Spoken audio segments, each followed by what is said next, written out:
Vamos iniciar mais um bate-papo. Hoje com André Carvalho. Boa noite, André. Boa noite, Cristiano. Tudo bom? Tá me ouvindo? Sim. E você está me ouvindo bem? Estou ouvindo bem, graças a Deus. Primeiro eu gostaria que Tá bom. o senhor me dissesse como é que eu vou lhe tratar. Se é de doutor André, se é de André, se é de excelentíssimo vereador André.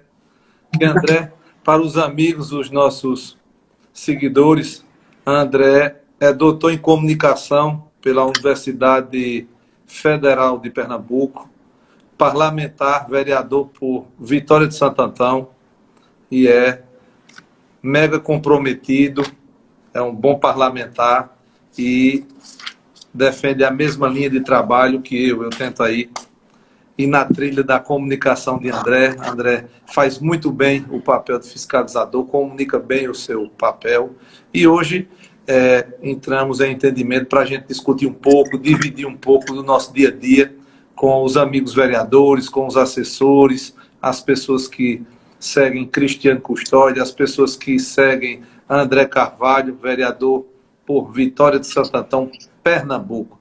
André, é um prazerzão estar dividindo esse espaço aqui com você, para a gente debater. Já recebi até algumas perguntas, algumas colocações via WhatsApp, e também os amigos fiquem à vontade para começar a colocar também algumas perguntas, mas, enfim, estou vereador em Custódia, minha missão é essa, defender o povo de Custódia, esse é meu trabalho, como diz André, esse é meu trabalho, e também ajudar, dividir um pouco de experiência com os colegas vereadores para fazer com que a gente possa colaborar mais com o nosso município, mudar a realidade do nosso município e André muda a realidade das pessoas de Vitória e tem gente aqui de Sergipe, tem gente do Rio Grande do Norte que com certeza estão comprometidos. Então, a nossa comunidade que estamos querendo vamos dizer assim, ampliar a comunidade de vereadores comprometidos em transformar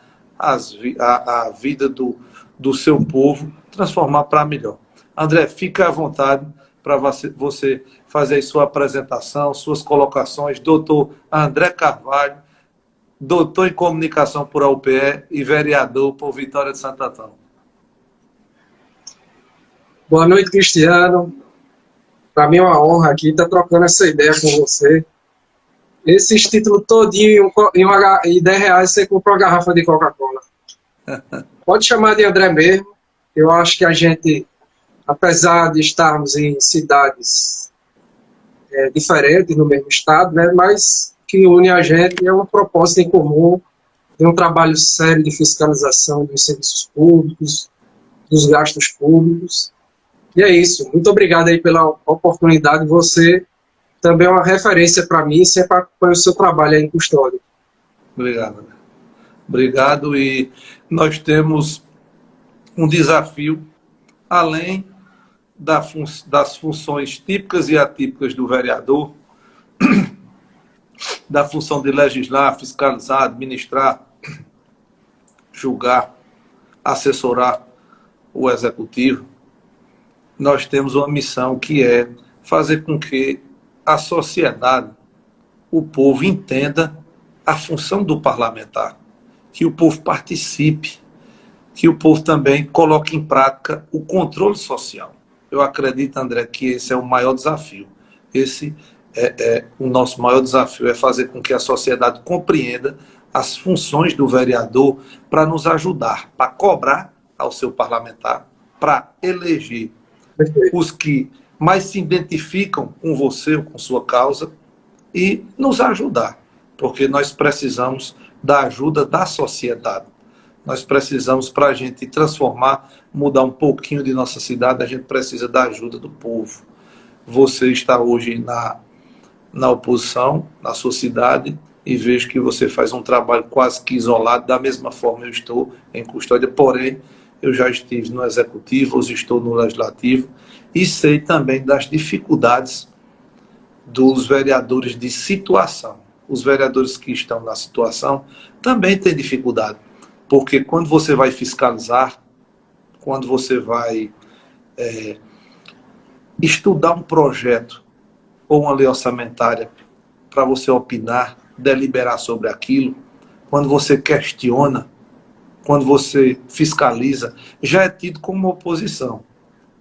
E as coisas se confundem.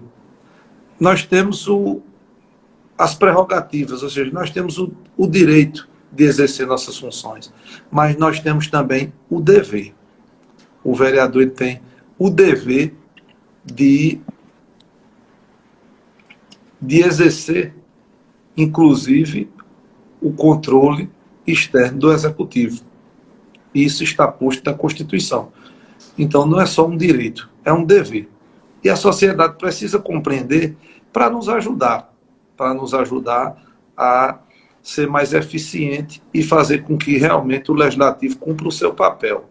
E a gente tenha políticas públicas de transformação, que a gente tenha serviços públicos de qualidade, principalmente educação e saúde, moradia, saneamento. Então, para que isso tudo seja colocado à disposição do povo, principalmente da minoria, dos menos favorecidos, é preciso com que os vereadores realmente exerçam seu mandato em plenitude. Eles vistam realmente a camisa do Legislativo. Mas é muito importante que a sociedade entenda qual é a função do vereador, para que a sociedade colabore e cobre da forma correta, para que o parlamentar possa desempenhar realmente a sua função para a qual foi eleito. E lá na frente todos saírem ganhando, porque à medida em que o vereador faz seu papel, ele ajuda o executivo. Ele não ajuda só o povo, o resultado lá na ponta. Ele ajuda a ir ajustando a execução, a forma com que o executivo vai realizando aquele determinado serviço. Porque eu compreendo, André, que na maioria das vezes o prefeito não tem conhecimento do que está acontecendo lá na ponta. Existe muita coisa combinada, não vou generalizar, que já vem de cima para baixo.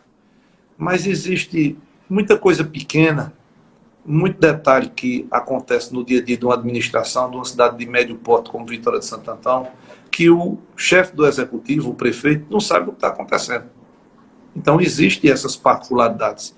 Então, para que a gente possa defender o povo, bem como também ajudar o executivo a acertar, a ser mais eficiente, é preciso que todos compreendam a função do vereador. Vou até dar um exemplo, um bom exemplo em Pernambuco, é a cidade de Afogados da Engazeira.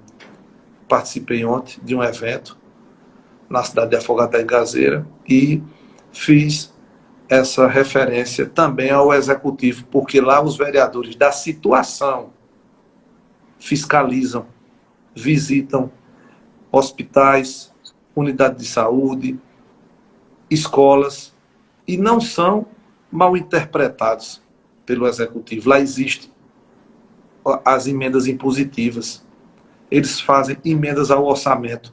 Vereadores da base do executivo. E nem por isso são mal interpretados. A harmonia que a gente vê na cidade de Afogados da Engazeira é um exemplo entre essa harmonia entre o executivo e o legislativo. A gente busca isso também.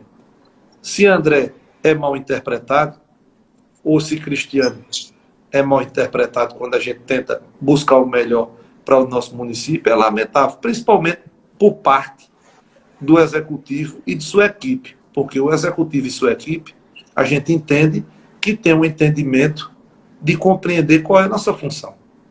Quando um apaixonado político não compreende e critica André porque André foi fiscalizar uma obra, a gente até entende, porque talvez aquele cidadão não tenha o conhecimento da real função do vereador e a gente tem que se esforçar mais para que ele tenha esse entendimento. Mas o prefeito e sua equipe, não. O executivo e sua equipe, eles têm entendimento de qual é o nosso papel. E a gente não pode ser mal interpretado pelo executivo. Eu penso dessa forma, mas não vou baixar a guarda diante dos desafios, das dificuldades, vou continuar e não mudo meus princípios. Se eu estou, em algum momento eu estou com a maioria ou estou com a minoria, mas eu vou continuar defendendo os meus princípios, o que é certo, o povo, a legalidade acima de tudo, para que lá na frente a sociedade realmente veja as suas demandas solucionadas. Não é isso? Perfeito. Só registrar aqui a presença do vereador Carlos Henrique, do vereador Emanuel Ramos, lá de Santa Cruz, de Eduardo Desimeno, Rafael G, o pessoal que está acompanhando. Tem alguma pergunta específica, Cristiano? Galba de Sertânia, que hoje está fazendo. Gal Mariano. Gal Mariano de Afogados e Galba de Sertânia estão nos acompanhando. Fabrício, tem muita gente boa aqui. Desejar boa noite a todo mundo e agradecer as pessoas que estão aqui nos acompanhando. André, como é que você consegue? Você me disse que sua estrutura é reduzida, a questão da assessoria aí é pouco ou quase nada na sua Câmara e você é oposição isolada. Como é que você encontra ânimo? Eu quero que você passe, eu já falei muito e falo sempre do meu ponto de vista e com o meu trabalho, mas eu gostaria de ouvir você que tem também uma formação em comunicação e se comunica muito bem. Você se comunica muito bem e vejo que você passa bem a sua mensagem. Como é os desafios do aqui na Câmara do dia a dia? Como é os desafios do seu dia a dia aí, como oposição, isolado? Aqui na Câmara são 19 vereadores, né? São 4 vereadores de oposição. Sou eu, Carlos Henrique, Dr. Saulo e Romero. Eu e Carlos somos nós dois que geralmente fazemos algumas atividades mais em conjunto, de fiscalização dos postos e tudo mais. A dificuldade, mesmo assim, é um grupo pequeno, perto dos 19 vereadores, né? Então é difícil fazer, de fato, um trabalho de oposição no município, porque, basicamente, para os seus projetos serem aprovados, você precisa fazer um esforço dobrado, né, de convencimento dos vereadores e tudo mais. Mesmo assim, a gente conseguiu aprovar várias coisas. A equipe da gente, Cristiano, são 9 assessores, e a gente normalmente divide entre uma parte de comunicação, uma parte jurídica e uma parte de ouvidoria. Então, a gente tem 2 pessoas no mandato que ficam recebendo as demandas, conversando com as pessoas, tirando dúvidas, informando, encaminhando. No ano passado, a gente conseguiu, no primeiro ano de mandato, encaminhar quase 400 demandas que recebemos. E aí, desde pedido de informação, que as pessoas não sabem coisas simples, como saber onde é um posto, etc., como saber como é que funciona o CRAS, como é que funciona o fornecimento de medicamentos, ou para conseguir cesta básica na Secretaria de Assistência Social, até coisas mais complexas, né, de denúncias graves, com relação à vacinação, com relação a problemas dentro da escola, com relação a contratações públicas, desapropriação de imóveis.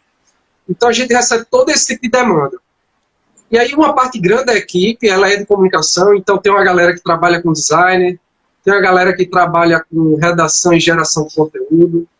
Eu pago meu irmão por fora para ele fazer, já que ele é meu irmão, ele não compõe assessoria, mas eu pago ele por fora para ele fazer o serviço de videomaker. Eu também sou publicitário.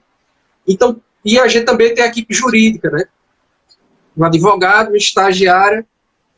E, basicamente, o trabalho da gente, tão importante quanto fiscalizar, é a gente transparecer. Então, quase tudo que a gente consegue fazer de fiscalização, de produção legislativa, a gente sente aí a missão de informar as pessoas. Quando eu entrei, Cristiano, no mandato, uma coisa que se dizia sempre, cumprimentar aí o vereador J. Domingos, que acabou de entrar também. A gente, no início do mandato, se dizia sempre que a gente ia se apagar durante o mandato, porque o povo não entendia a função do vereador e esperava que ele fosse uma espécie de prefeito, trazendo posto de saúde e calçando rua. E antes de eu entrar, até depois que eu entrei no mandato, eu faço aquele samba de uma nota só, que é explicar qual é o meu papel.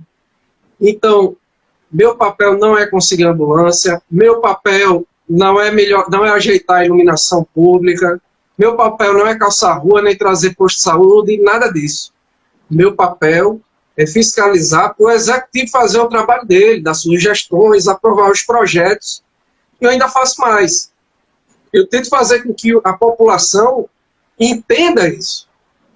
Cobre a função do vereador, um vereador e não outras coisas. Não cobre conta de luz, não cobre de um vereador uma assistência social, uma ambulância, não.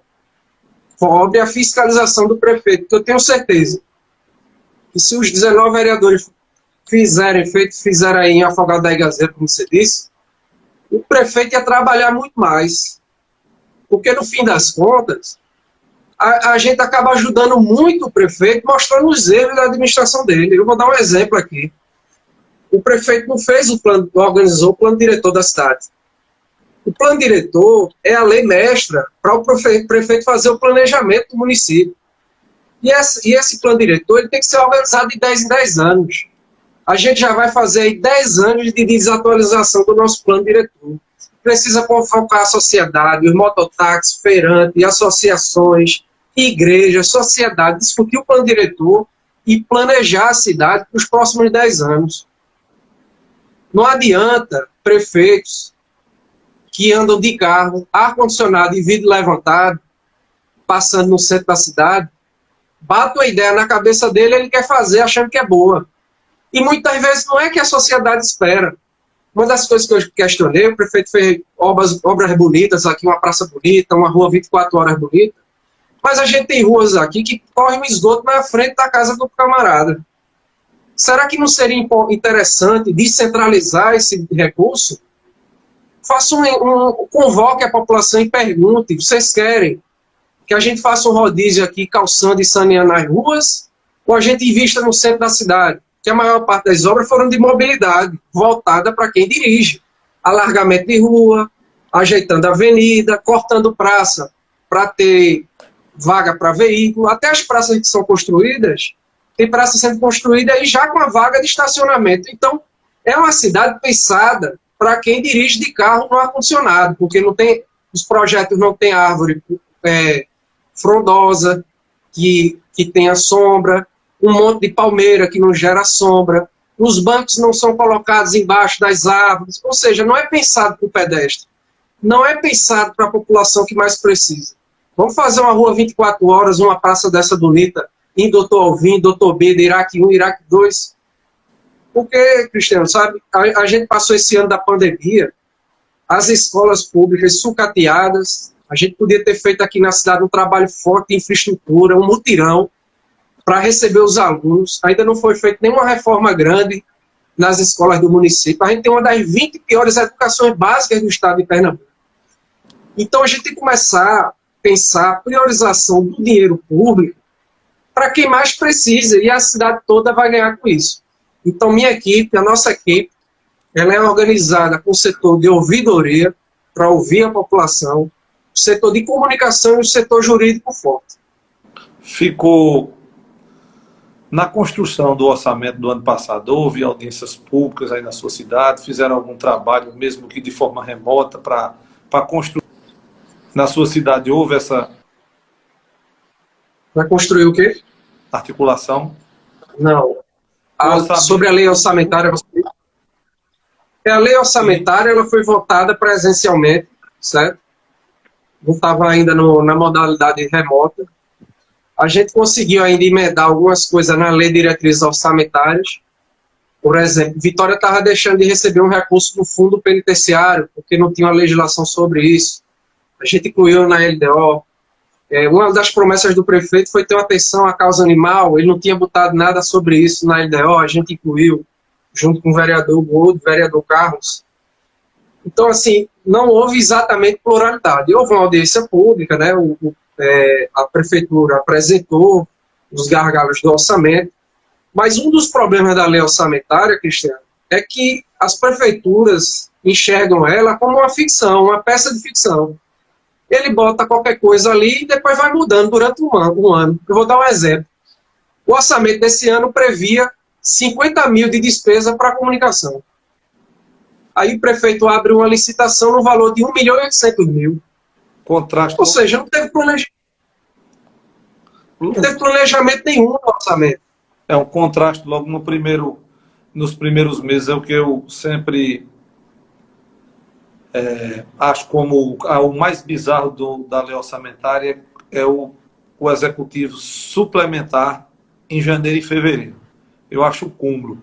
Como é que a gente termina? Praticamente ele está sancionando o orçamento no final de dezembro e em janeiro ele já faz uma suplementação que, para as pessoas que não entendem o termo da forma técnica, é uma emenda. Ele vai fazer um conserto, um ajuste no orçamento logo em janeiro e fevereiro. Então, como é que a gente trata isso como um planejamento? Se logo em janeiro e fevereiro você já tem que abrir um crédito para construir uma escola, ou seja, para que for, realmente eles abrem-se crédito para, muitas vezes, também para coisa nobre, não só para propaganda, mas para outras ações, como construção de escola. Aí eu lhe pergunto, e não pensaram nisso? O orçamento foi votado em dezembro, foi sancionado em dezembro, publicado, entrou em vigência agora, e no primeiro mês já necessita de uma emenda. Então, não há um planejamento. Então, é uma peça de ficção. E você pontuou pautas importantíssimas para as cidades. Então, os vereadores que estão nos acompanhando, veja bem, o plano diretor, da mesma forma que a minha cidade necessita, porque todas as cidades acima de 20 mil habitantes precisam ter o plano diretor, como também cidades que foram banhadas aí por a transposição, ou essas megas obras aí que mudaram a topografia do município de alguma forma, é necessário que tenha, independente de ter mais ou menos de 20 mil habitantes, tem que ter o plano diretor. Então, é uma bandeira aí para realizar ou para atualizar o seu plano diretor. O plano de mobilidade urbana, os projetos, os convênios federais já exigem que a cidade tenha um plano de mobilidade. Então, a gente vê muitas as cidades sem o plano de mobilidade urbana. Então, também não é pensar da acessibilidade, é necessário que isso seja visto com seriedade. Então, são bandeiras a ser defendidas. Agora, com essa modificação do Fundeb, essa atualização que teve na nova lei do Fundeb, que foi atualizada no dia 28 de dezembro, todos os servidores da educação foram incluídos em um só grupo. Então, os profissionais de educação básica em exercício hoje estão recebendo da mesma fonte, estão incluídos em um só grupo. Então, isso muda significativamente a situação como a relação entre o município e o servidor. Então, é necessário que se aplique um plano de cargos e carreira ou se atualize o plano de cargos e carreira de cada município. Então, é momento agora de atualização, de modificação do plano de cargos e carreira do pessoal da educação. Veja como tem pauta importantíssima para que os vereadores abracem essa bandeira. A educação, você tocou no assunto, que a gente assistiu aí, passamos praticamente por 2 anos, com tudo paralisado. A gente não sabe como é que vai ser agora em 2022. Está prevendo aí começar as aulas presenciais, mas não tem nada muito definido. E fica a pergunta, não foi descontinuado os recursos do PDDE, do programa Direto na Escola, não foi descontinuado os recursos que o município recebe para o transporte escolar, para a merenda escolar. O recurso do Fundeb, ele vinha na sua integralidade em 21 e 20 e 21. Os municípios receberam e as aulas estavam paralisadas presencialmente. Os professores com muita dificuldade em interagir com seus alunos, então fingiam que estavam dando aula, os alunos fingiam que estavam aprendendo e a educação ficou comprometida. Não por culpa dos profissionais da educação, mas por uma excepcionalidade que aconteceu nesse momento, né? Então, um evento que foi a pandemia. Mas e aí? O que foi que o gestor, seja do município ou o gestor exclusivo do Fundo Municipal de Educação, qual foi a medida que ele tomou? O que foi investido? O que ficou depois disso? Ficou uma plataforma boa para os professores interagirem, os professores adquiriram, receberam equipamento, tecnologia para continuar fazendo essas aulas remotas. Então, fica essa pergunta com tanto recurso que os municípios receberam, e agora, possivelmente, a gente pode até entrar numa segunda onda e ser necessário não ter as aulas presenciais novamente. Aí, de novo, como é que fica a educação do nosso povo? Então, veja quantas bandeiras tem para a gente defender, para a gente acompanhar esses recursos da educação, bem como os recursos da saúde. Quantos recursos foram destinados ao combate do Covid ou à convivência, e o vereador está inserido nisso aí. Mas eu já antes de passar a bola para você, André, dentro disso tudo nós temos o conselho do Fundeb, nós temos o conselho da saúde, nós temos o conselho da criança e do adolescente, nós temos os conselhos da assistência social, que é o do idoso, o da assistência, vários conselhos que têm a sociedade inserida aí, não os agentes públicos, mas sim a sociedade inserida nesses conselhos para praticar o controle social. E aí fica a pergunta: você, cidadão, está fazendo sua parte? Além de cobrar do seu vereador ou do executivo, você está acompanhando todos esses programas? Não é isso, né? Aí, na sua cidade, os conselhos são atuantes, os conselhos de controle social, a exemplo do Fundeb ou o Conselho de Saúde, é atuante? Eles fazem o papel? Só fazendo um registro aqui de alguns amigos que entraram aqui na live: Maria Luísa, companheiro Leonardo lá de Pombos, professor Rodolfo Luna, vereador Júnior aqui, Motopeças. Tem uma galera aí que está acompanhando a sua live. Presidente do partido, Gustavo, Norma Carvalho, Preldon, Maria Alice, amiga minha, Davi, que é nosso assessor aqui de comunicação, Lucas, que é dono de uma agência de marketing aqui na cidade. Bom, uma das coisas que me deixa mais triste, Cristiano, é a educação pública, particularmente da minha cidade. Eu recebi um áudio essa semana de uma professora chorando, dizendo da tristeza dela de ver os alunos perto da casa dela, numa escola pública, que já tinham educação precária, passar 2 anos sem assistir aula. E aí uma das alunas, ela se comoveu, e quando ela vai brincar, a aluna vai brincar com a filha dela, ela passa os deveres de casa para elas ficarem brincando. Mas ela comovida, assim, falando da situação da menina e das crianças que têm vontade de estudar, têm vontade de aprender, e passaram 2 anos nessa situação. Eu fiz uma provocação aqui ao prefeito, que foi o seguinte: o prefeito, ele é dono de uma escola e de uma faculdade. Então eu esperava uma prioridade na educação municipal. A gente passou aí 2 anos com as escolas paradas, ele assumiu esse ano, e ele não teve prioridade, não priorizou a educação do município. Ele celebrou alguns contratos com uma televisão, com rádio, com internet, produzir conteúdo para o canal do YouTube, e aquele modelo ele não foi revisto.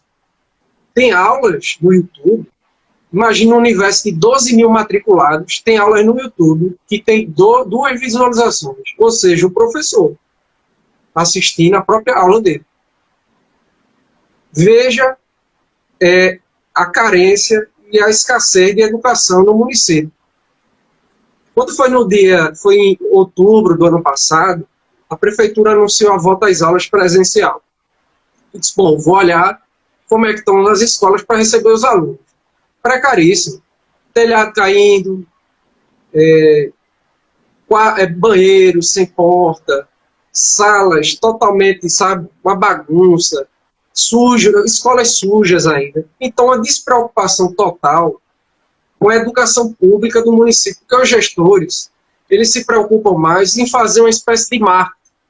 Ou seja, eles fazem uma ação aqui, aí faz um carnaval, aí compra kit merenda, aí faz um carnaval porque está entregando kit, lança aula no YouTube, aí faz uma festa, o programa Vitória em Casa. Mas a educação, de fato, não existe. Não existe uma política de educação. As escolas não têm cheiro de educação, não tem som de educação, não tem movimentação dentro das escolas. Aquele ambiente de aprendizagem, de letramento. Você sabe a diferença entre a educação de um aluno de escola pública para um aluno de escola privada? Nenhum. Os professores são tão bons quanto, são tão bons quanto, e a matriz curricular é a mesma, praticamente. A diferença é que um aluno de escola privada, os pais têm mais tempo de botar um aluno para aprender outras coisas.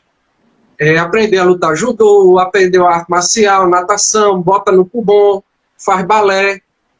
Aí quando faz reforço, aí quando vê aquele aluno, a jornada de aprendizagem dele é muito maior durante o dia ou durante a semana do que o aluno de escola pública, que toda semana tem algum professor que falta a aula dele. Então, assim, eu acho que o olhar sobre a educação ele tem que ser um olhar prioritário, porque ele afeta diretamente quem mais precisa, a periferia da cidade. Eu sei que não é só isso que vai fazer a educação mudar. Eu sei que tem a educação doméstica dos pais, que eles estão em situação de vulnerabilidade, então tem que ter um apoio de assistência social, tem que ter infraestrutura na rede, na rua dele. Mas tem que se convencer os pais, numa campanha educativa, convencer de como o tempo de aprendizagem e de escolaridade do aluno vai afetar a renda futura dele. Papai, mamãe, se o seu aluno fizer até o fundamental, a tendência é ele ganhar X. Se ele fizer o médio, é 2X. Se ele concluir o curso superior, é 4X. Isso tem que ficar na cabeça dos pais para que eles vejam na educação não um lugar para o aluno comer merenda ou para deixar para ele poder trabalhar, mas um lugar transformador. E eles têm razão, porque a nossa educação pública não é transformadora. Para isso se precisa, primeiro, a escolha de secretários técnicos que saibam fazer diagnóstico de educação pública. Segundo, a escolha de diretor tem que parar de ser escolha por indicação política. Você tem que ter um processo eletivo para respeitar a comunidade escolar e tem que ter um processo de formação, com módulos para o professor saber fazer um plano pedagógico, saber fazer a gestão escolar, a gestão financeira da escola, fazer o planejamento dentro do plano municipal de educação, se adequar àquele perfil. E no final, aquele diretor ele tem que assinar um termo de compromisso, se comprometendo a atingir as metas da educação. Então, assim, o que acontece na nossa cidade é completamente o contrário. A maioria dos diretores é indicada pelo prefeito por uma gratificação em relação à eleição. São indicações de cabos eleitorais. Fulano me apoiou, eu devo alguma coisa a ele, boto para ser diretor. Não pode. Dessa maneira, a gente não vai transformar a educação do município. Então, eu cobrei aqui na cidade prioridade. Eu não cobrei milagre. Porque milagre era entender que o prefeito ia receber um passivo de 40, 50 anos de uma educação medíocre e transformar em um ano. Não foi isso que eu pedi. Agora eu pedi prioridade. Ele não é empresário de educação? Como é que a escola dele está tendo aula na particular e a pública não está? Sabe? Ele tem escola privada, voltou às aulas presenciais, aí a pública está aí, a Deus dará. Então está faltando prioridade. E você precisa ver como esse vídeo impactou as pessoas. A quantidade de pais e professores que me procuraram dizendo, graças a Deus, alguém está pelo menos falando isso. Porque nem isso é discutido no município.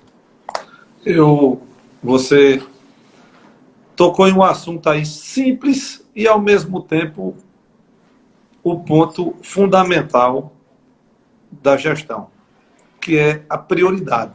Nós sabemos, eu estudo bastante sobre orçamento público e a gente sabe que os recursos são limitados. O município tem um recurso limitado. As demandas são infinitas. Como é que a gente chega a uma solução ou ameniza esses problemas? Com um planejamento e havendo prioridade. Então, qual é a prioridade do gestor? É necessário que os parlamentares tenham bandeira, ou bandeiras, né, para que se defenda. Você vai defender educação, saúde, ou isso, ou aquilo, ou vai fiscalizar para que o dinheiro seja mais bem empregado. Enfim, é necessário ter bandeira, mas o executivo ele não pode não ter prioridade. O executivo ele tem que ter prioridade, porque é impossível fazer tudo e não pode trabalhar no apagando o incêndio, tapando o buraco. Apagando o incêndio, tapando o buraco. Então não é possível fazer gestão assim. É necessário ter metas e prioridade. Para isso que existem as leis orçamentárias, também para isso que serve o debate, a construção participativa desses planos. Então, se nós vamos enfrentar 2022, qual foi o planejamento? Ou ainda há tempo, vamos planejar a educação do nosso município? Ou o de 23? Ou de toda a gestão? Mas é necessário que haja uma prioridade. Então, você foi muito feliz em levantar essa bandeira. Eu assisti o seu vídeo e você pontuou porque não faz sentido a gente só fazer a crítica. É necessário que deixe uma ideia, uma sugestão, uma recomendação para que o executivo tenha mais opções para acertar, para ser mais eficiente. E você faz isso. Nos seus vídeos, você fecha sempre com recomendação e colocando seu ponto de vista e provocando o povo a fazer o mesmo.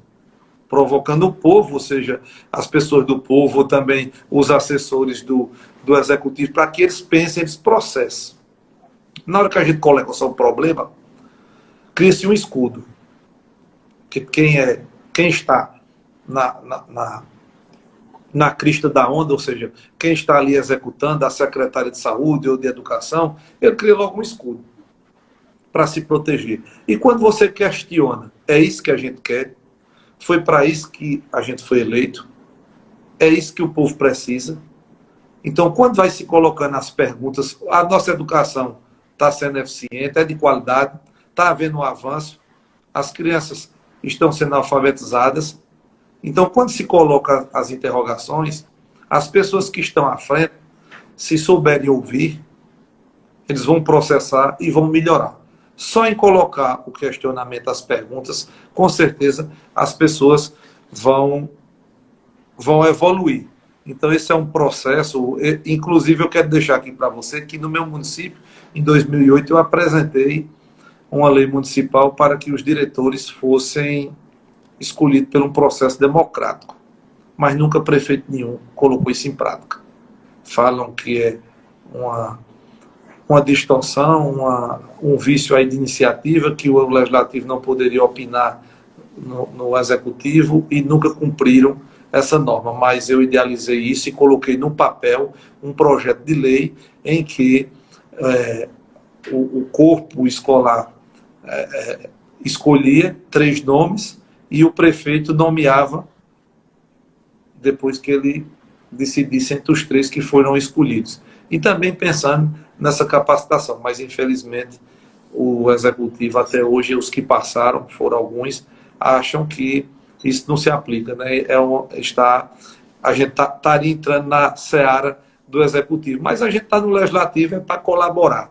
A gente cria normas para regular a vida em sociedade no município, complementando o que já existe a nível estadual e federal. Para isso existe o vereador. Além da nosso poder dever de fiscalizar, de fazer o controle do executivo, previsto no artigo 31 da Constituição Federal, que é o controle do executivo, é exercido pelo legislativo. Além disso, a gente tem uma função primordial, legislar.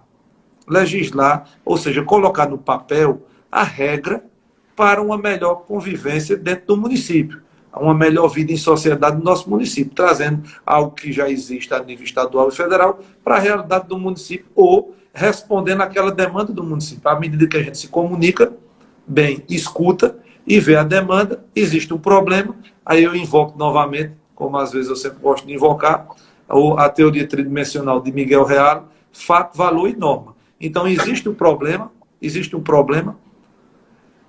o povo clamou por solução e a gente coloca no papel o caminho para ser aplicado, para regular, para melhorar, para criar ou para proibir, inibir algo. Então, é assim que nascem as leis, é com fato, valor e norma. Então, é isso que eu passo para os colegas vereadores, mas eu queria que você deixasse dicas aqui sobre comunicação, né? Depois eu vou dar mais umas alfinetadas na fiscalização, mas na parte de comunicação, que eu quero aproveitar bem, o doutor André Carvalho, que tem uma formação específica para isso, além de estar servindo a seu povo como vereador, mas o senhor tem feito muito bem o papel de comunicação, tem comunicado, e para que a gente consiga cumprir o papel de vereador, veja, eu coloco 3 pilares, eu defendo. Nós temos que, o vereador tem várias funções, né? Como administrar, mas só quem administra é quem está na mesa diretora, enfim, mas legislar e fiscalizar, é impossível você ser um parlamentar sem você legislar e fiscalizar. E, para que tudo isso tenha sentido, é preciso se comunicar de forma assertiva. Eu sempre coloco isso, legislar, fiscalizar e se comunicar de forma assertiva. E o que é que André passaria agora para os colegas vereadores que estão nos acompanhando? O que é que os vereadores precisam fazer ou não deixar de fazer para se comunicar de forma assertiva e realmente cumprir o seu papel? Eu acho que a sua colocação foi muito importante, Cristiano, em relação a esse tripé de legislar, comunicar e fiscalizar. E veja, a minha cidade, acho que a primeira pergunta que o vereador ele tem que imaginar é o seguinte: quantos votos eu tive? Ou seja, quantas pessoas confiaram em mim para eu fazer a minha atividade parlamentar? E quantas pessoas precisam saber do meu trabalho? Minha cidade tem 150 mil habitantes. Eu tive 3.700 votos. Qual a chance de eu estar conversando o tempo todo com 3.700 pessoas para elas dizerem assim: André, estou acompanhando o teu trabalho, está interessante, está bonito. É difícil. Eu não tenho como ir de porta em porta para falar com 3.700 pessoas todo ano e dizer eu fiz isso, não dá. Então eu preciso de ferramentas de comunicação. Eu preciso das mídias sociais. Então o que eu tento fazer é, primeiro, cumprir o prometido, que eu pactuei na eleição. Eu não prometi ambulância, não prometi calçamento, não prometi assistência social, não prometi nada que não fosse da minha competência. Eu prometi fiscalização e transparência. Alguns projetos de lei sobre a causa animal, sobre corrupção, etc., mas tudo dentro desse escopo. E aí o que eu tento é encontrar as pessoas, durante todos os 4 anos, que confiarem em mim essa tarefa. Para que elas não passem 4 anos e tenham a sensação que eu não fiz nada. Porque o trabalho da gente é quase um trabalho anônimo, bicho. É quase um trabalho anônimo. Como é que o cidadão vai perceber o valor, a importância de olhar uma obra, ela ser mais cara do que era para ser feita aqui em Vitória? O prefeito queria fazer 2 obras no valor de R$500 mil. Era ajeitar uma praça, terminar uma praça que ele já tinha começado, só para asfaltar ali, concluir, e terminar a saída da cidade, que só foi 3 vias que ele criou, R$500 mil. Eu não precisei nem denunciar. O Tribunal de Contas pediu anulação, dizendo que estava com sobrepreço nas planilhas, para não dizer outras expressões. Entendeu? Qual o valor que o cidadão vai enxergar do meu trabalho anônimo, no meu gabinete, olhando no portal da transparência, comparando planilha e vendo que está mais caro do que devia? É difícil. Então eu tenho que pegar essa informação e dizer a ele: irmão, eu não vou fazer milagre na tua vida. Agora, esse dinheiro aqui é teu, bicho. É teu, é tu que paga de imposto. O prefeito bota R$500 mil aqui, falta para tu na escola, falta para tu imposto de saúde e medicamento. Precisava botar R$500 mil aqui para faltar na tua rua? Então é isso que eu faço, esse tipo de comunicação que eu faço, para as pessoas entenderem o valor de uma fiscalização no município durante os 4 anos.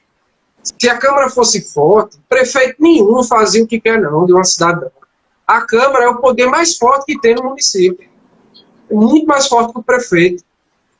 O problema é que os vereadores se desagregam, uma parte fica atrás de cargo, etc., outra parte vai para trás do prefeito e acaba que você não tem um pleito único de consenso. Mas se a gente tem uma Câmara forte, meu amigo, prefeito nenhum consegue roubar, não. Prefeito nenhum consegue superfaturar. Prefeito nenhum fica sem ouvir o povo. Então é preciso uma Câmara forte, um poder de fiscalização forte, que tenha, o vereador não precisa ser o técnico, não, mas ele tem que ter um advogado, um auditor, um contador, para saber consultar no portal da transparência as contratações, se tem funcionário fantasma, se tem obra com sobrepreço, conhecer quem são os órgãos externos, conhecer como é que aciona a justiça, o Tribunal de Contas, porque às vezes a própria instituição não dá conta, então você precisa apelar aí para uma justiça, etc. Como aqui na cidade.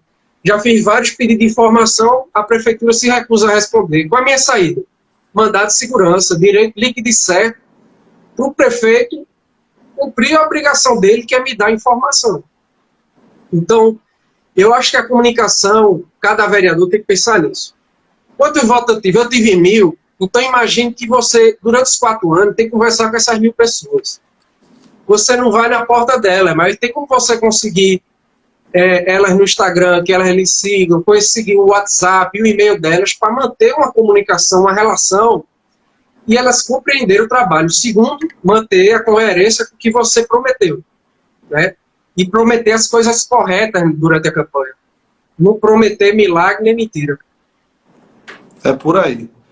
Eu queria registrar aqui o vereador Jonathan, Amorim também, Galba Siqueira está aqui fazendo as colocações que em Sertânia ela tem feito aí um trabalho isolado, mas tem feito seu papel. Falou das escolas, das fiscalizações. A escola, o valor é mais de 1 milhão apenas para a reforma. É uma realidade de muitas cidades por aqui. Tem um amigo Bado, a Claudiane de Casinhas, Bado de Terra Nova. Nós temos também que está nos acompanhando o Isaac Rodrigues, o poeta Isaías, que é aqui da minha querida Custódia, Norma Cavalcante, que tem interagido bastante, não sei se ela é de Vitória. Norma, diga aí de que cidade você é. O Washington Antônio, o vereador de Hidrelândia, Iranildo, também está nos acompanhando. Então tem muita gente boa que está nos acompanhando aqui, e é isso aí. É impossível, e também se o vereador for fazer isso, o corpo a corpo, a gente tem que fazer como o professor Hermeson Sobral aí, ele falou, é um novo modelo agora, tem que ser o presencial, o tradicional e o marketing. Então tem que se trabalhar o tradicional e o virtual, acho que foi essa palavra que ele colocou. Então a gente não pode se afastar das pessoas. Agora, é impossível você estar na casa de cada eleitor. Imagine na cidade de Vitória de Santo Antônio. Se você fosse fazer isso, se você fosse voltar, tomar o cafezinho em cada residência, em cada família que lhe apoiou, eu acredito que você ia passar o mandato todinho e não ia circular em todas as residências. Então, é interessante que a gente vá em situações, em bairros, e amplifique isso, e que a gente transmita e mostre que você está fazendo seu papel. Da mesma forma, eu fiz uma atividade aqui no meu município, eu fiz um acompanhamento quando ia retomar as aulas o ano passado. Eu visitei algumas escolas para verificar como é que estava a situação, semelhante ao que você fez agora. Acredito que é necessário fazer de novo já. Vou tentar retomar essas visitas. Mas aí eu postei, fiz um vídeo, fiz um trabalho aí de comunicação, encontrei um cidadão na rua, disse: a primeira vez que eu vi um vereador trabalhar. E servia para mim também, que eu já vinha há anos como vereador, mas eu vinha fazendo coisas semelhantes, tanto na educação como em outras áreas, algumas unidades de saúde que eu visitava, mas eu nunca tinha mostrado da forma que eu mostrei. Então, para aquele cidadão, eu fiz aquilo por a primeira vez, porque naquele momento é que ele estava tomando conhecimento que o vereador Cristiano estava fiscalizando uma escola. Então, veja como é inusitado. A gente desempenha um papel, como você disse, muitas vezes a gente está ali no gabinete, a gente está no birô, fazendo uma representação, pesquisando, trabalhando um projeto de lei, analisando outro projeto, um projeto seja do executivo, ou até a gente, quando está idealizando muito, a gente está fazendo um trabalho de bastidor e a sociedade não vê. Então é necessário que a gente comunique. Primeiro, para a gente, ao final, ser reconhecido. E depois, para ajustar a trajetória. Porque a gente não sabe se está, de fato, acertando ou errando, ou até mesmo a gente está na direção correta. Porque você falou tudo. Quando você diz que as pessoas não sabem se o gestor, se ele for só executando, então às vezes ele está levando uma quadra poliesportiva e aquela comunidade quer um posto de saúde. Às vezes ele está levando um saneamento e o cara quer a praça. Então, como o recurso é limitado e a demanda é infinita e as cidades estão sempre em expansão, é necessário ter o plano diretor e de mobilidade urbana para que a gente cresça de forma ordenada. Mas o que eu quero dizer, como está sempre em expansão, sempre vai ter problema, porque a cidade sempre está expandindo, né? Está expandindo, então sempre vai ter demanda a ser solucionada. Como o gestor não pode fazer tudo ao mesmo tempo, então vamos arrumar a casa e executando à medida que vai surgindo a prioridade. Então, qual é a prioridade? Eu acho que nunca deve sair da pauta de prioridade, a gente tem que resolver o restante, mas nunca deve sair da pauta de prioridade a educação. Então, tudo que possa ser feito por educação, todo esforço, todo recurso que seja bem empregado para a educação, ele faz toda a diferença, porque colocam-se a saúde, realmente, mas quando o cidadão ele tem educação, ele vai cuidar dele até de forma melhor, ele vai saber se tratar, ele vai saber, até lavar as mãos, né? A gente viu que era um ato tão simples e a gente viu que a gente não fazia da forma correta. O cidadão não fazia da forma correta. Um ato tão simples, lavar as mãos. Mas, quando se tem educação, tudo vai se ajustando. Inclusive a saúde também. Inclusive a luta pelos seus direitos. Inclusive a manutenção da democracia. Inclusive pessoas mais esclarecidas lutando por um espaço na política. Inclusive as mulheres se empoderando, inclusive a cultura ser mais disseminada. Veja como tudo parte da educação. Então, não deve sair da pauta a educação, mas devemos levantar N outras bandeiras.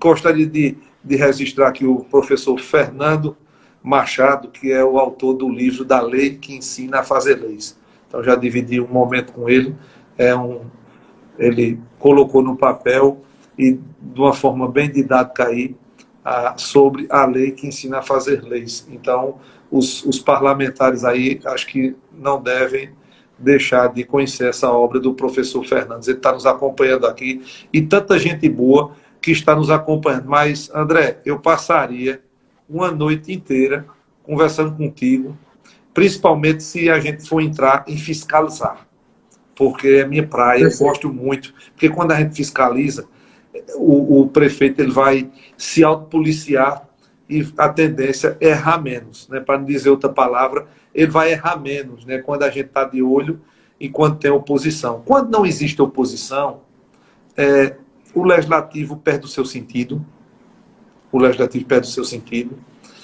o executivo como um todo, sua equipe, o próprio prefeito, ele vai deixando de planejar, ele vai se importando menos com as metas, ele vai se importando menos com a educação, com a saúde, enfim. Então a gente deve priorizar esses 3 pilares: legislar, fiscalizar e se comunicar de forma assertiva. Eu deixo a dica para os colegas vereadores que sigam André Carvalho, de Vitória, e vejam o exemplo de como comunicar a sua fiscalização, que André faz isso de uma forma muito eficiente. E no que for preciso, a gente está sempre dividindo conteúdo, novidade, a gente está trazendo aos colegas, estou à disposição para a gente entrar em discussão em outros temas. E uma colega aqui perguntou quando seria, eu acho que foi a Norma, perguntou quando seria a próxima. Vou tentar reeditar as lives semanais, todas as quartas-feiras, né?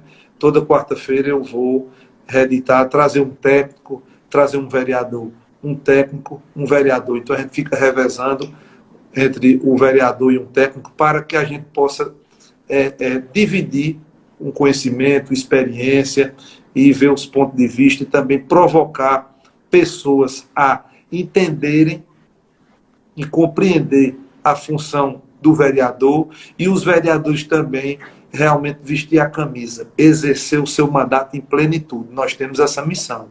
Nós não temos só o direito, nós temos o poder dever. Nós temos o dever, temos que fazer jus ao subsídio que recebemos, à confiança do povo principalmente. Temos que fazer jus à confiança do povo, aos votos que recebemos para exercer o mandato em plenitude e corresponder às demandas da sociedade, deixando um legado para lá na frente a gente ser reconhecido. Se vai ser ou se não vai ser, às vezes não no momento que a gente deseja, mas com certeza quando o vereador faz o seu papel, quando o vereador realmente ele exerce o seu mandato, ele defende, ele fiscaliza, independente de ser situação ou oposição, porque eu acredito que o vereador, André, de situação, quando ele quer exercer, muitas vezes ele está enclausulado, ele está calado, mas há uma dificuldade muito grande para o vereador de situação, ele pôr em prática o seu mandato, quando ele quer ser realmente um legislador. Ele tem dificuldade, porque sempre quando ele quer fazer algo, ele é interpretado como um rebelde, como oposição. Mas eu acredito que os prefeitos, eles estão compreendendo melhor nossa função. Sigam o exemplo do prefeito de Afogado da Engazeira, que interpreta muito bem o papel do vereador, dos vereadores da cidade de Afogado da Engazeira, aqui sertão pernambucano, no Mochotó. Então, eu sempre a gente tem que fazer essa referência, André, para fazer justiça ao parlamento de Afogados, bem como ao executivo, para que sirva de exemplo. Para que sirva de exemplo. André, você também é um exemplo. Você é uma pessoa corajosa, é um cara determinado, é um cara que está cumprindo o seu papel. Eu, na medida do meu possível, dentro das minhas limitações, você falou a quantidade de assessores. Pasme, eu não tenho nenhum assessor. Na minha cidade, de quase 40 mil habitantes, de 11 vereadores, eu não tenho nenhum assessor. Mas eu não culpo por isso, eu vou cruzar os braços e vou deixar de exercer o meu mandato. Não, eu vou fazer o meu melhor. Aí eu copio a deixa de Cortella, quando ele diz que a gente tem que fazer o melhor nas condições que a gente tem, até que tenhamos condições melhores para fazer melhor ainda. Então, eu faço o meu melhor, eu gosto muito do que faço. Então, para mim não é um trabalho, para mim não é um sacrifício, eu gosto muito de exercer o meu papel de vereador, eu gosto muito de interagir com os colegas vereadores, de ajudar os colegas que precisam, muitos deles entram em contato comigo, por mensagem no Instagram, no WhatsApp, e muitos que estão aqui me acompanhando sabem disso, que quando faz um questionamento, na medida das minhas limitações, eu respondo. Mas é isso aí, essa mensagem que eu deixo, que a gente vai continuar trabalhando por uma cidade melhor. Aí eu passo a bola para você fazer suas considerações finais, mas fica à vontade, o tempo é seu. Então, eu só queria lhe agradecer, Cristiano, pela oportunidade de aqui trocar ideia com você. Você é um vereador preparado, né? Experiente, conhece da legislação, conhece o que é a atividade de fiscalizar, palestra, ou seja, orienta outros vereadores. Então, para mim é uma honra aí discutir com você, debater, siga o seu trabalho, tomo como referência também. E agradecer a oportunidade de dizer que estou à disposição aí, sempre que tiver debate, quiser fazer live, formação, pode chamar que eu vou e qualquer dia chego aí com custódia para comer um queijo coalho. Muito bem, André, eu agradeço e também acredito que você vai ter que fazer presença no próximo evento aí da UVP, da União dos Vereadores de Pernambuco. A gente tem feito encontros cada vez mais com mais público, os vereadores, então eu também contribuo para com a União dos Vereadores. A União dos Vereadores tem avançado mais um pouco, então a cada gestão, cada um deixa o seu legado, e o presidente Léo Duarte tem feito bastante, junto com a diretoria, tem feito bastante aí, tem deixado um legado e abrido um espaço para debate.